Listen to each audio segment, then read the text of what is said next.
I'll check in a second. Okay. So that will do your doors and your lockers, so all the other little cubby holes as such. So that's one key does all. Alright, apart from that round one, which I'm not quite sure is at the moment. Okay. Right, in here, obviously your bathroom, toilet.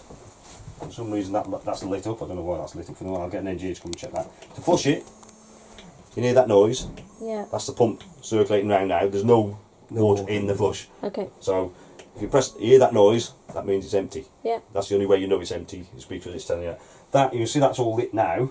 Yeah. That's your waste tank. That shouldn't be lit now, so it's not full, it's empty. Okay. So I'll get an engineer just to come and check that, see why that is lit. Oh, so it tells you when it needs empty. Yeah, it might just be the float might just be stuck up. Right, to use it, that's that wastegate I was on about. So yeah. if that's not fully closed, that's closed, the cassette won't want to come out. So make sure it's closed. Obviously to use it, flush it, close it afterwards. Alright. You see that? It does swivel, it's meant to. Obviously it's to fit into quite small spaces. So they're cleverly designed to manoeuvre. Okay. Okay. Shower, obviously that is one good reason why you check the taps before you switch that water pump on. You can see where that is now. You imagine if that's been left on, you're going to be hell of a mess. So that's why I always check. I haven't done that deliberately, that's what I thought that'd be a good idea, but I'd probably end up with more water everywhere.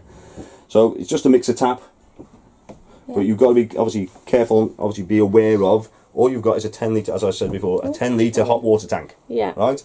10 litres of hot water is not going to last long. One, obviously once you start drawing hot water, it tops up with cold water. Yeah. So it's, by the time you've gone down halfway down that tank, half of it's cold water, so that's reducing the temperature in there as well. Okay. So it takes a period of time to heat up. If you use the shower on board, you might be lucky if you get 2 minutes of a shower. Yeah. Plus, if you imagine that Akrol outside, that's only 40 litres. Yeah. So getting halfway through a shower and then you're having to go and fill that Akrol back up again is a bit embarrassing going across the Yeah, the last one we had 2, didn't we? Yeah, some people have 2. As I said, on some pitches you can, which is super service pitches, you can have a water direct from the bollard to the Akrol. So you've got continuous water, but obviously you still only got a limited amount of hot water that you can use.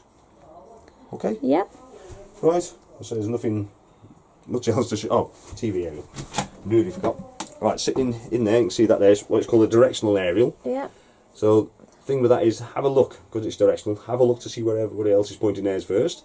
Obviously they're likely to have a signal if they're pointing it in that direction, so you want to put yours in that direction.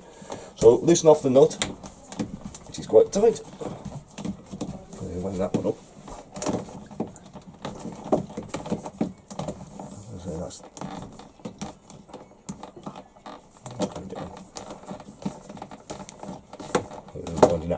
right, so all you do is push it up.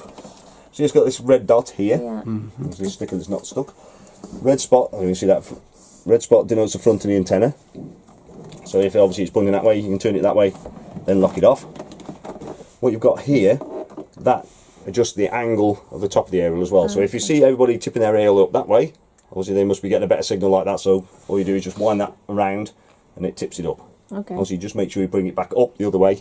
Obviously that means normally by going outside and having a look, see which angle it's at. Okay. Then all you do is loosen it, obviously for travelling home, slide it back down and lock it off.